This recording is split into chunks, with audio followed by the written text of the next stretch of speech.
Olá, bem-vindo ao meu canal. Vamos falar de uma leitura que eu achei espetacular, que é o Crônica da Casa Assassinada, do Lúcio Cardoso. Primeiro contato que eu tenho com o autor, né? E assim, não sei quanto a vocês, mas no período mesmo que tinha aulas de literatura na escola, quando a gente chegava naquela parte do modernismo, né, geração de 30, romances regionalistas, focava mais em outros autores, né, Graciliano, Jorge Amado, e Lúcio Cardoso, ou se não era tocado, né, nem mencionado, ou se fosse fazer uma menção, era uma rápida ali, como se fosse um nome ali de um seleto grupo de autores, né. E só fui ver mesmo, ter contato com o autor depois de velho, né. Principalmente quando eu li esse livro aqui do João Silvério Trevisan, que é o Devassos no Paraíso, onde aqui tem um subtítulo, né, a homossexualidade no Brasil, da colônia até a atualidade. Tem um trecho aqui do livro onde ele vai falar sobre a produção artística, né, cinema, arte, literatura, e o Lúcio Cardoso ele é mencionado, assim como foi mencionado o Adolfo Caminha, né, que foi o livro ali que eu li e foi até meu tema de pesquisa da faculdade. Aqui no trecho onde ele vai falar, que ele chama de Lúcio Cardoso como pessoa enigmática, né? O enigmático Lúcio Cardoso, cujos personagens gostam de habitar a sombra, mas uma sombra teatralizada. Se Lúcio Cardoso oscilava entre o misticismo e o paganismo, seus personagens estão envoltos num clima de maldição mal explicada, difusa e inacabada. Seu estilo sem rigor adequa-se perfeitamente a essa metafísica melodramática, esse espiritualismo decadentista que percorre seus escritos. O resultado, também aqui, é uma espécie de maneirismo moderno, em que as sinuosidades e o falso são levados a sério. Aí vai falar um pouquinho da questão do cinema, né? Por várias vezes o cinema brasileiro adaptou suas obras na tentativa de verter em imagens a indefinível essência de Lúcio Cardoso. É homossexual atormentado pelo fascínio e medo do proibido. Curiosamente, o esforço partiu de homens que foram seus amigos ou amantes, como o caso do cineasta Luiz Carlos Lacerda, que aos 16 anos se apaixonou pelo cinquentão Lúcio Cardoso, mas que manteve uma conflituosa relação amorosa. Então, bastou esse trechinho aqui para mim, né? Eu falei, não, beleza, vamos ali ter contato com o Lúcio Cardoso. E aí fui, né? O tempo foi passando, aí vi alguns relatos da galera lendo esse livro. Agora tem uma nova edição, inclusive saindo pela Companhia das Letras, né? E eu achei essa ediçãozinha aqui no sebo. É uma edição onde a própria diagramação é um pouco sofrida, né? Porque ela é bem pequenininha, a margem aqui também é bem estreita, mas isso não foi empecilho para a leitura. Eu li esse livro aqui numa pancada só. Esse livro aqui é daquele tipo que quanto menos você souber de assuntos relacionados a ele, melhor. É claro que a não ser que você não ligue muito para spoiler, mas esse livro aqui carrega alguns dramas, algumas situações onde envolve alguns segredos e que você ir lendo, descobrindo esses segredos aos poucos e montando esse quebra-cabeça que ele vai colocando aqui para você, é a parte mais interessante, né? Senão uma das partes mais interessantes da leitura. Como o título sugere, é a Crônica da Casa Assassinada. A gente tem essa casa, essa chácara, como um personagem mesmo da história, né? Ele tem um ponto muito relevante nessa história, porque a gente vai sempre ver a descrição dessa casa como um símbolo da decadência de uma família. E que essa família quem é? São os Menezes, né? Outrora ali, eles eram a grande família ali daquela região de Minas Gerais, né? No interior de Minas Gerais. Vem ali daquela tradição de famílias onde que tinham muitos pastos, que tinham fazendas com muitos gados, a base de um sistema escravagista, e que com o passar das gerações isso não se manteve, né? A industrialização das coisas, as modernizações, esse típico modelo econômico não se manteve. Mas é claro, como uma grande família, há a questão de que liga muito elas, que é a imagem, né? É óbvio que elas não vão ali dar o braço a torcer e tentar mascarar para a sociedade que a decadência chegou à família. Então eles vão tentar mascarar de alguma maneira. Essa casa aqui, você vai ver que as descrições delas estão sempre permeadas por lugares fechados, as portas e janelas estão sempre fechadas, as árvores dos pastos e dos bosques são sempre altas, você fica com a sensação de você estar dentro de uma mata fechada, muros altos, onde ninguém que está lá fora consegue ver. Então, as personagens que estão fora dessas construções, dessa fazenda, estão sempre especulando, falando do passado dessa família e questionando do que está acontecendo ali dentro que ninguém sabe. Eles não deixam transparecer isso. Falando um pouquinho dessa família, a família Menezes hoje ela é composta por 3 irmãos somente.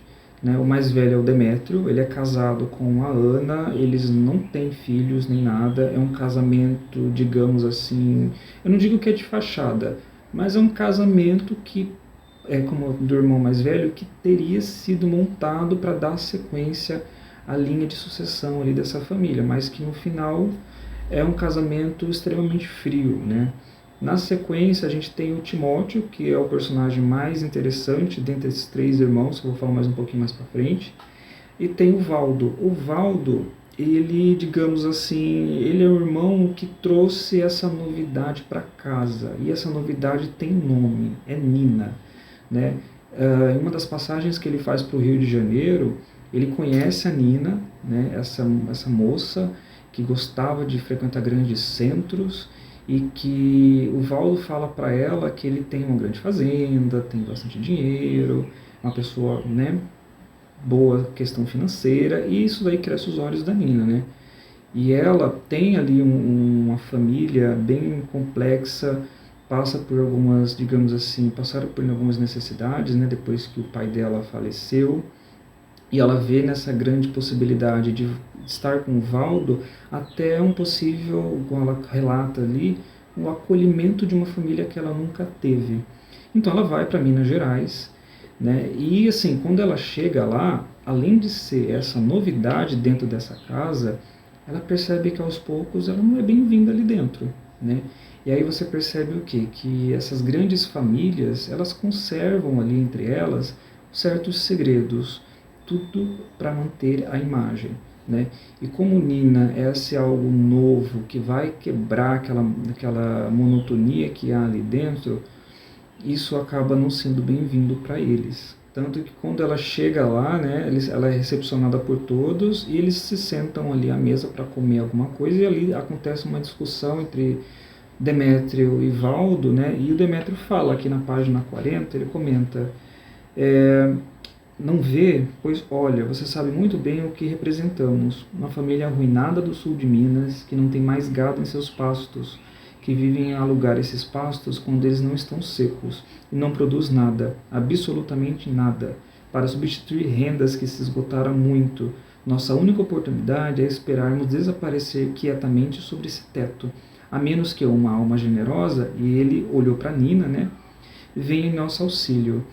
Então ele já olha assim como uma possibilidade de manter e de tentar dar um gás a mais de sobrevida nessa família, seria ali a questão de ter herdeiros, né? Só que aí a Nina percebe que ela não é bem-vinda e que o Valdo não é esse homem que é aquilo que ela imaginava, né? Tanto que ela fala ali: olha, não sei, essas velhas famílias sempre guardam um ranço no fundo delas, creio que não suportam o que eu represento, uma vida nova, uma paisagem diferente. Aí depois ela conclui: e quem sabe também talvez seja medo. Então ela vai percebendo que a presença dela ali acaba incomodando de certa maneira. Ela diz que está acostumada a grandes centros, a lugares bem movimentados, e aquela vida pacata dentro, e principalmente dentro daquela casa escura, que é uma casa onde você vai ver ali descrições de penumbra, descrições de lugares com pó, teia de aranha, e as pessoas ali dentro, elas se comportam como sombras, elas estão sempre ali se esgueirando. E quando como Nina é novidade ali, elas estão sempre se esgueirando ali pelos cantos da casa, querendo ver o que o outro está fazendo, e há sempre essa curiosidade acerca do outro, né? E a outra personagem que vai simbolizar isso também é a Ana, né? Que é a mulher ali do Demétrio. Ela é uma pessoa que ela se descreve como ela foi montada para ser um Menezes. Na página 67 ela vai falar um pouquinho sobre essa questão de ser montada. E era uma menina ainda, e desde então meus pais só trataram de cultivar-me ao gosto dos Menezes. Nunca saí sozinha, nunca vesti senão vestidos escuros e sem graça. Eu mesma me esforcei para tornar-me o ser pálido e artificial que sempre fui, convicta do meu alto destino e da importância de que para todo sempre me guardava em casa do Menezes. Ela vai contar, né, que o Demétrio fazia as visitas para ela ali de vez em quando, só que essas visitas eram para, digamos assim, para ver o nível da pessoa, como ela estava sendo montada, né? Vamos dizer aqui, vamos ver como a minha encomenda está sendo feita, mais ou menos nesse sentido. E ela cresce com esse casamento totalmente amargurada, né? Frio, não há ali sinais de afetividade. E quando a Nina chega, ela olha para a Nina ali com certa curiosidade, até mesmo com um certo ponto de inveja, porque ela vê na Nina algo que ela não foi, né? E ela sente essa vontade disso. E ela é uma pessoa muito religiosa, você vê ali os contatos que ela tem com o padre ali da região, ela vai confessando para ele um certo nível assim de, acho que ela está pecando, é o diabo que está tentando ela. Essa questão de pecado, danação, é um tema ali que vai percorrer toda essa história. Tem o terceiro irmão, como eu falei, que é o Timóteo, né? O Timóteo, para mim, é o personagem mais interessante dessa história, porque ele vai ali representar uma das críticas que o próprio, para mim, que o próprio autor quis fazer, porque ele é tratado como um invertido, mas na verdade o Timóteo é um homossexual, né, que pega ali as roupas da mãe, veste essas roupas da mãe, e assim, ele é aquilo que ele é, né? E para uma família que vive à base de imagem perante a sociedade, ter esse tipo de irmão homossexual e que seja tem esses sinais de transexualidade, isso seria horrível para a imagem dessa família. Tanto que ele fala que ele vive dentro desse quarto dele, não sai para muita coisa, ele já brigou com o irmão mais velho a ponto de ser ameaçado de morte se ele saísse de lá, né? E ele fala que ele é aquilo que ele é, a questão da identidade, e que o Lúcio Cardoso vê essa cena, vê essa, digamos assim, essa construção de personagem como aquilo que essas famílias tendem a esconder, né?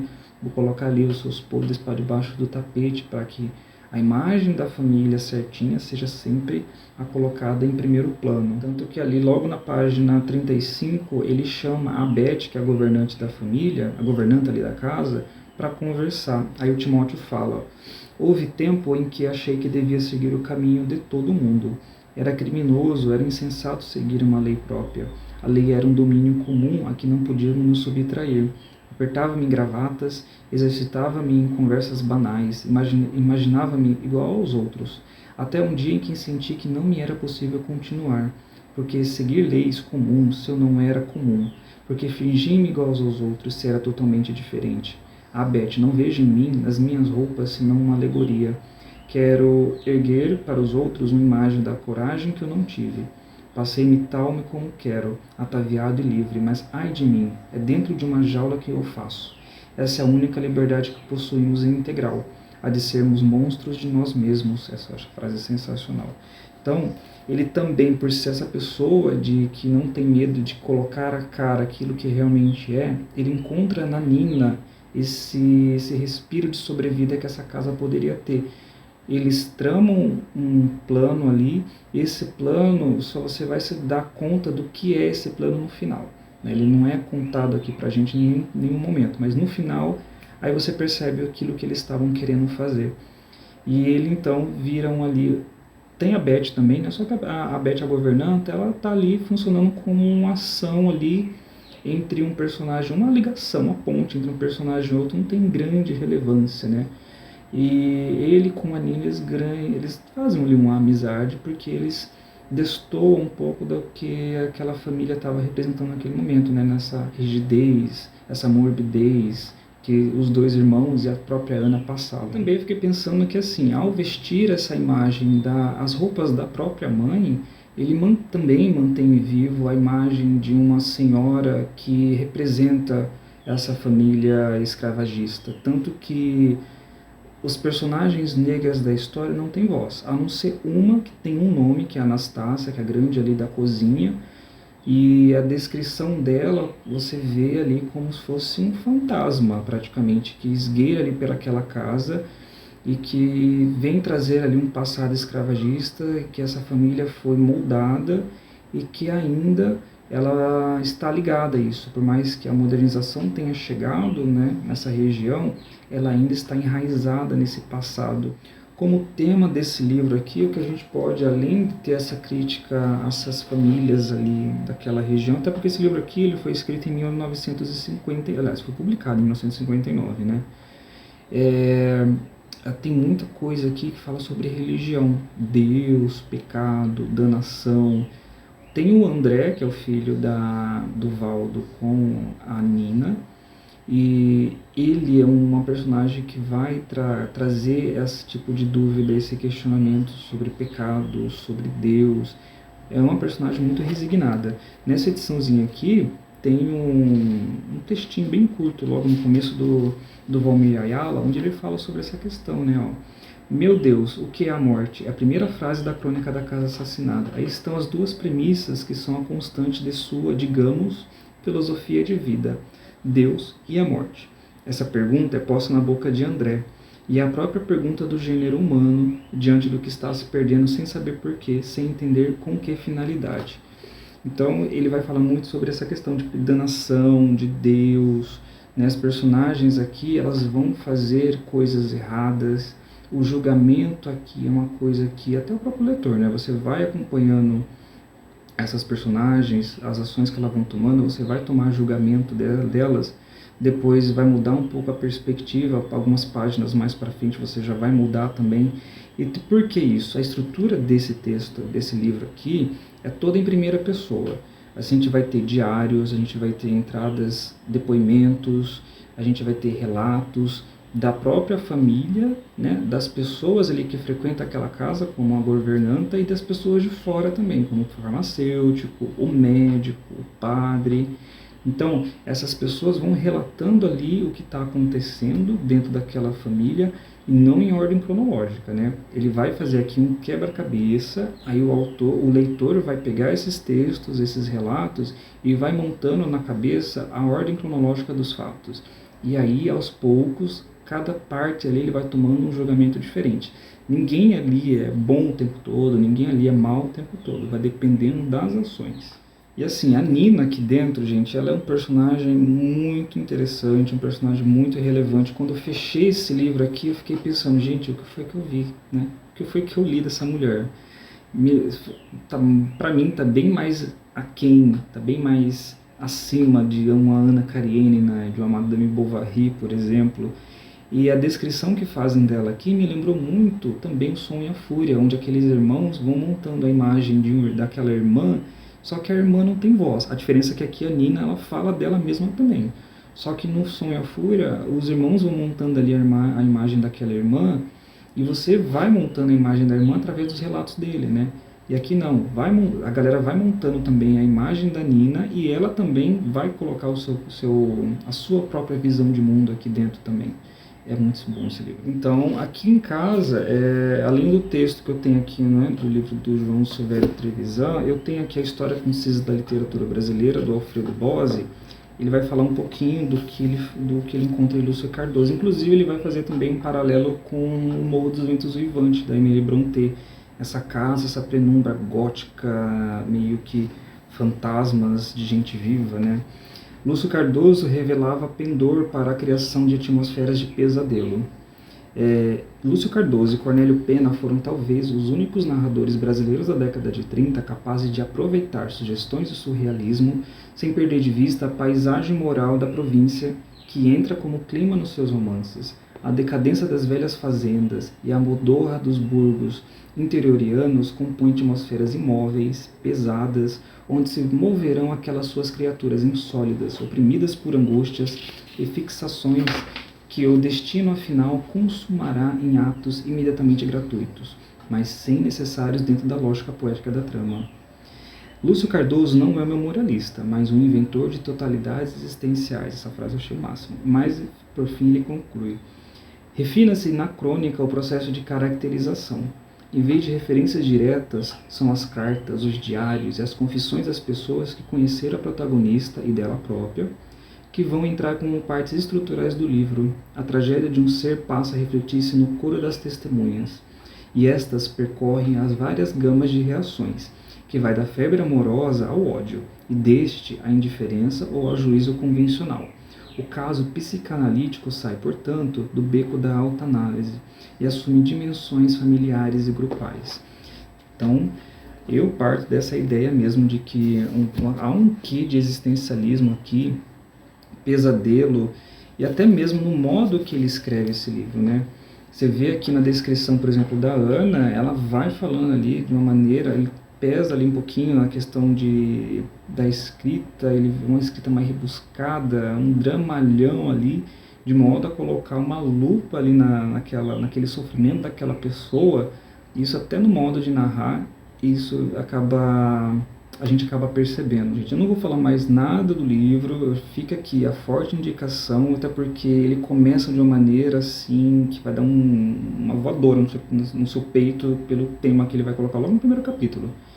E aí a graça de tudo vai fazer isso, ele descobrindo, montando esse quebra-cabeça, montando quem é essa Nina que todos falam, o que é essa trama que ela tanto faz com o Timóteo, como essa família vai se desenhar com essa personagem nova na vida deles, quem é André, né, o que faz, o que sobrevive, o que come. E aí a graça de tudo é você descobrir aos poucos. E, claro, tem que ficar atento até o último capítulo, né? Ele não dá resposta até esse último capítulo. A gente vai acompanhando esse sofrimento, essa angústia, essa morbidez até o último capítulo. Depois que você fecha esse livro, você pensa, meu Deus, o que foi que eu li?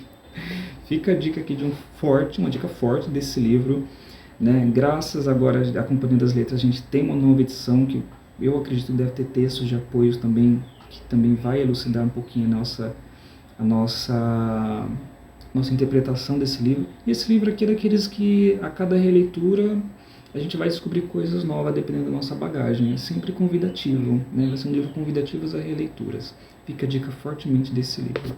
E se você gostou do vídeo, curta, se inscreva e até a próxima leitura.